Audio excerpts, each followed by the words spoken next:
Non, ça recule. Bonjour tout le monde, aujourd'hui on va se parler d'une loi scientifique. On va relier ça aux finances encore une fois. Vous savez que, comme je vous ai montré l'autre jour, moi j'ai un diplôme en sciences. On va se parler de science, mais en même temps, on va relier ça à la finance. OK? Alors, parce que la science, les gens sont d'accord qu'il y a beaucoup de principes de science qui sont solides, immuables, inflexibles. OK? Fait qu'aujourd'hui, on va se parler de la loi qu'on peut voir ici, la loi de Lavoisier. Une loi qui a été établie en 1777. Fait que c'est pas d'hier. Puis tous les chimistes, les physiciens, la majorité du monde dans le monde vont être d'accord que cette loi-là est pas mal solide. Là. Je résume la loi, ce que je la dirais, je ne l'élaborerai pas toute. Là. Ça veut dire que rien ne se perd, rien ne se crée, mais tout se transforme. Ça fait que la création, on va laisser ça à Dieu. Si vous êtes croyant, Dieu crée, l'homme ne crée rien. L'homme transforme, l'homme prend des matériaux, transforme des objets, on en fait des téléphones, on en fait des autos, on en fait toutes sortes de choses. Mais on part à partir d'un matériau de base. Alors, moi, je vais vous relier ça avec les finances. Bon, pourquoi que je vous parle de ça, c'est qu'aujourd'hui, on le voit, écoute, on est en mode confinement. Je suis en arrière de chez moi, sur une montagne, c'est magnifique, fait que j'ai décidé de faire ça ici. On est en mode confinement. Puis là, on voit le gouvernement faire toutes sortes d'affaires bizarres avec l'argent du monde. Puis on va se poser la question, est-ce que c'est bon? Est-ce que même scientifiquement, ça tient la route, ça? Alors, on va se parler de la loi de Lavoisier, mettons qu'on la respecte. C'est que l'économie, puis avant, je vous dirais, en 1800, dans les années 1800, il y a des phases de notre existence qu'on n'a pas respecté ces lois-là, puis ça a eu des conséquences. Puis je vais vous montrer quand on la respecte, qu'est-ce que ça fait.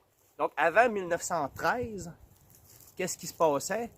Bien, l'économie, puis l'économie, ça marche de même, ça a toujours fonctionné de même. C'est que vous prenez de l'argent de quelqu'un. L'argent, là, ce n'est qu'un certificat de travail, si vous voulez, un certificat de produit. Donc, l'argent que vous avez, vous l'échangez contre du travail. Un travail équivalent, argent équivalent. Et le travail va donner quoi? Un produit. Donc, on le voit ici, j'ai fait un petit cercle. Là. Donc, l'argent qui va donner du travail, qui va donner un produit équivalent. Puis, si la personne veut le produit, ben, il va falloir qu'elle paye l'argent. Fait que le même argent va revenir tout le temps, ça va toujours être la même chose. Il ne devrait pas avoir d'inflation. L'inflation, il n'est pas supposé avoir. J'ai marqué ici, pas supposé avoir d'inflation. L'argent est supposé toujours valoir la même chose parce que c'est toujours le même travail. Donc, votre travail, à moins qu'il ait gagné énormément de valeur, ben à moins que votre travail vaut plus cher. Vous chargez plus cher à ce moment-là. Ce n'est pas l'argent qui est en cause ici.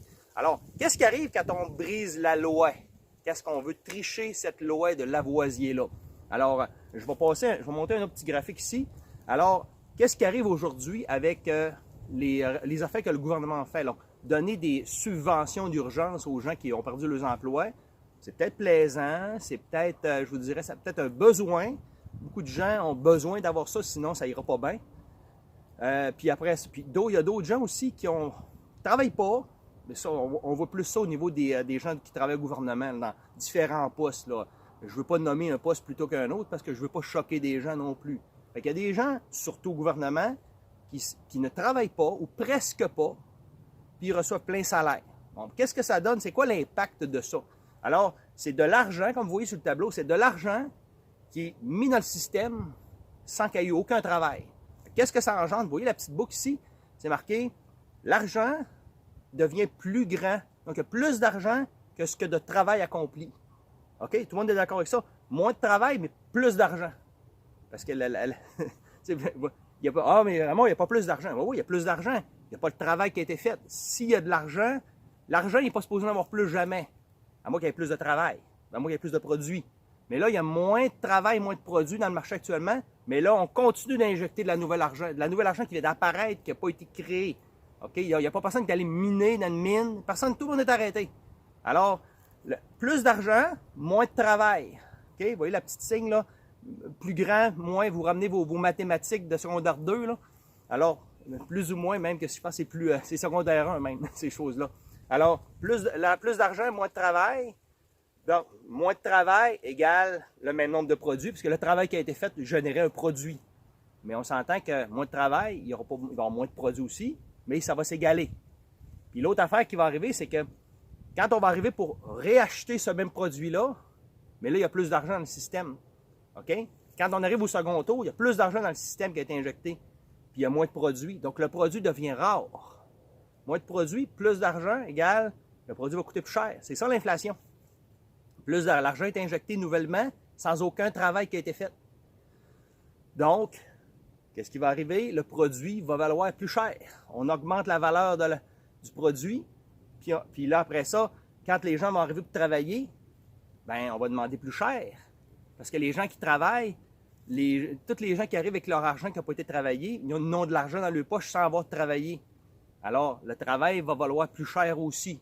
Puis là, quand on va arriver à recommencer le cycle, tous les prix à la consommation, les prix des employés, les prix des produits vont avoir coûté plus cher. C'est ça l'inflation. L'inflation, là, c'est simplement une réaction chimique à la loi de Lavoisier qui vient rétablir la loi de Lavoisier. Parce que la loi, là, est inviolable. Tu peux pas briser une loi qui est principale, comme celle-ci. Donc, si tu tentes de la violer, de la briser, de jouer avec, de la truquer, ben la réaction chimique, donc les chimistes vont le dire aussi, quand on essaie d'ajouter quelque chose, il se produit quelque chose. Il y a toujours de quoi qu'on n'avait pas prévu, mais il y a quelque chose qui va se produire. Donc, l'énergie va sortir, va rentrer. Il y a de quoi qui va se produire. Il y a une explosion qui va arriver. Tu sais, quand vous mettez du gaz dans le feu, qu'est-ce qui arrive? Ben, tu sais, votre feu va avoir une grosse explosion. Le feu va pogner partout. Pourquoi? Parce que vous avez ajouté beaucoup d'énergie sous la forme de gaz. Fait que votre feu va être beaucoup plus grand parce que vous venez de tricher la réaction chimique avec un additif externe. Donc, quand on ajoute de l'argent dans le système, qu'est-ce qui arrive? La réaction chimique, c'est que tous les prix vont augmenter subitement. Si tu ne fais pas ça, les prix ne vont jamais augmenter. Impossible. L'inflation, c'est relié à la tricherie que le gouvernement fait. Donc, si vous pensez qu'il n'y aura pas de conséquences à donner des subventions aux gens parce qu'on est dans le trouble, les conséquences vont être que c'est qui vous pensez qui va payer. Moi, je veux pas vous faire paniquer et dire que je suis pas. Vous pouvez me dire que je suis pas fin de dire ça, là. Je suis peut-être pas fin, mais la conséquence, c'est que c'est toi qui vas payer pareil. C'est moi qui va payer, c'est toute la société qui va payer pareil. Parce que quand ça va être fini, cette histoire-là, les prix vont remonter énormément parce qu'on a triché l'argent encore une fois. Parce qu'on le fait, ça fait longtemps qu'on fait ça, tricher l'argent. À chaque fois que le gouvernement s'endette, puis fait des prêts, puis imprime de l'argent parce qu'il manque de l'argent pour payer les programmes sociaux, ben, il fait toujours ça, le gouvernement. Il met de l'argent nouvelle, met de l'argent nouvelle, met de l'argent nouvelle, sans aucune valeur de créer, sans rien pour backer ce qu'il met. Actuellement, on le voit au niveau de la société, tout le monde reçoit de l'argent sans faire aucun travail. Pas tout le monde, là. Plusieurs reçoivent de l'argent sans faire aucun travail. Fait que ça va générer quoi? Les prix vont monter sur tout. Et puis, en bout de ligne, tout le monde ne sera pas plus riche, même on va être plus pauvre parce que dans le processus, il va y avoir beaucoup de business qui va fermer boutique. Ça, on n'y peut rien. Il y a un virus qui est arrivé. Bon, ça, c'est un autre débat. Mais la conséquence d'injecter de l'argent dans le système, c'est ça que ça va créer. Fait que sur ce, j'espère que la leçon scientifique va être enregistrée. On ne triche pas les principes. Les principes, ça ne se triche pas. On veut les tricher, mais ils vont toujours nous revenir d'en face. Bonne journée!